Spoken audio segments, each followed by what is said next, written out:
बिहार कभी शिक्षा, समृद्धि और संस्कृति का एक चमकदार शहर था, लेकिन आज इसे गरीबी, पिछड़ापन और संघर्ष से जोड़ा जाता है। लेकिन एक राज्य जो इतना शानदार इतिहास रखता था, कैसे भारत के सबसे गरीब राज्यों में से एक बन गया। इस वीडियो में हम बिहार के इतिहास के सफर पर चलेंगे, ये समझने के लिए कि आखिर बिहार के साथ गलत क्या हुआ। नमस्ते एवरीवन, विजन की एक नई वीडियो में आपका स्वागत है। जब बिहार अपने गोल्डन एज में था तो ये दुनिया के पहले विश्वविद्यालय में से एक नालंदा का घर था। ये प्राचीन संस्थान दुनिया भर के विद्वानों को आकर्षित करता था, जो बिहार को एक विद्या का केंद्र बनाता था। सिर्फ शिक्षा ही नहीं, बिहार मौर्य और गुप्त साम्राज्य के दौरान राजनीतिक शक्ति का केंद्र था। पाटलिपुत्र जैसे शहर शासन, संस्कृति और व्यापार का केंद्र थे। बिहार वही जगह थी जहां भगवान बुद्ध और जैन धर्मों का जन्म हुआ।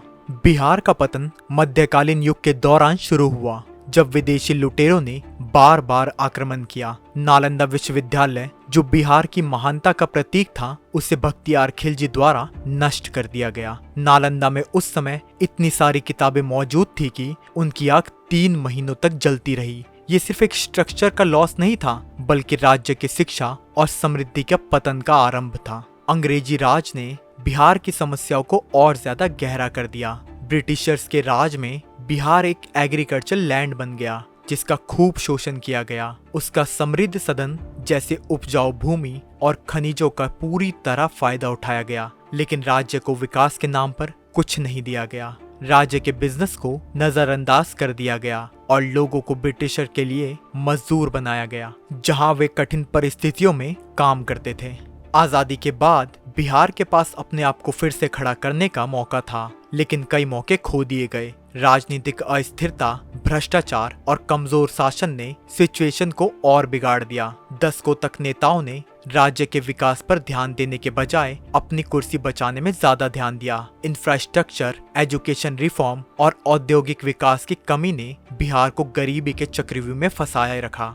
बिहार के विकास पर एक और बड़ा प्रभाव पड़ा ईयर 2000 में, जब झारखंड को बिहार से अलग राज्य बना दिया गया। झारखंड ने बिहार के अधीन अपनी इंडस्ट्रियल और समृद्धि जमीनें, जैसे कि धनवान खनिज स्रोत, को अपने साथ ले लिया। लोहा, कोयला और दूसरे खनिज बिहार के इंडस्ट्रियल ग्रोथ के लिए काफी जरूरी थे, लेकिन इनका एक बड़ा हिस्सा अलग हो गया। इस विभाजन का असर बिहार के लिए काफी महंगा साबित हुआ। बिहार की जीडीपी का एक बड़ा हिस्सा खनिज और औद्योगिक क्षेत्रों से आता था, जो अब झारखंड का हिस्सा बन गया। जहां झारखंड के पास खनिज स्रोत और इंडस्ट्रियल डेवलपमेंट का मौका था, जबकि बिहार के पास केवल खेती और लेबर फोर्स का विकल्प बचा। इससे बिहार की अर्थव्यवस्था और कमजोर हो गई और लोगों के लिए नए रोजगार के अवसर बनाने में परेशानी आने लगी। एक तरफ झारखंड ने अपनी इंडस्ट्रियल डेवलपमेंट की राह पकड़ ली, दूसरी तरफ बिहार विकास के मामले में पीछे छूटता चला गया। बिहार की राजनीति जाति के आधार पर होती आ रही है और समय के साथ ये और गहरा होता गया। राज्य के विकास पर ध्यान देने के बजाय राजनीतिक नेताओं ने जातियों के आधार पर वोट बैंक बनाए। इससे न सिर्फ आर्थिक विकास रुका, बल्कि लोगों के बीच दूरियां और भी बढ़ती रही। अगर आज के समय भी आप देखें तो कांग्रेस जैसी बड़ी पार्टी कास्ट पॉलिटिक्स करने से नहीं चूकती है। पार्टी के मुखिया राहुल गांधी जातिगत जनगणना के अपने एजेंडे को जोर शोर से प्रमोट करते हैं। मगर एक बात मत भूलिए, जाति जनगणना को हम यहाँ पास करके दिखाएंगे। धन्यवाद। जब बिहार में रोजगार के अवसर घटने लगे, तो एक बड़ी बिहारी पॉपुलेशन दूसरे राज्यों में काम की तलाश में पलायन करने लगे। बिहार देश का एक सस्ता मजदूर प्रोवाइड करने वाला राज्य बन गया। लोगों का पलायन राज्य को और ज्यादा गरीब बनाता गया, क्योंकि राज्य के सबसे प्रतिभाशाली लोग और टैलेंटेड वर्कफोर्स दूसरे राज्यों में बेहतर अवसर के लिए निकल गए। आज भी बिहार आधारभूत इंफ्रास्ट्रक्चर की कमी से जूझ रहा है। सड़कें खराब हैं, स्कूल में टीचर्स नहीं हैं, अस्पताल पैसे की कमी से जूझ रहा है और बिजली की लगातार कमी होती रहती है। बिना जरूरी इंफ्रास्ट्रक्चर के इंडस्ट्रीज को आकर्षित करना और आर्थिक विकास को बढ़ावा देना लगभग असंभव होता जाता है। इन सब चुनौतियों के बावजूद बिहार को दोबारा राह पर लाने के लिए प्रयास किया जा रहा है। बिहार को उत्तर प्रदेश से सीखना चाहिए। कुछ साल पहले तक यूपी भी बिहार जैसा ही था, लेकिन एक अच्छी गवर्नमेंट ने उत्तर प्रदेश की इकोनॉमी को काफी स्टेबल कर दिया।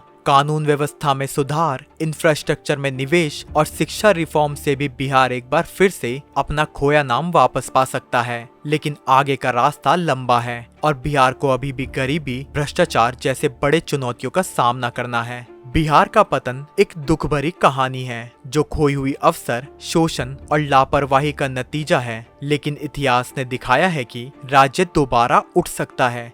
सही नीतियां, अच्छी सरकार और लोगों की शक्ति के साथ बिहार एक बार फिर से समृद्ध राज्य बन सकता है। क्या बिहार दोबारा उठ पाएगा? आपका इस बारे में क्या सोचना है? अपने विचार हमें कमेंट्स में जरूर बताएं। और अगर आप एक बिहारी हैं तो इस वीडियो को लाइक कर दें। मिलते हैं अगले वीडियो में। जय हिंद, जय भारत। इंसान था पहले बंदर, इंसान था पहले बंदर, इंसान था पहले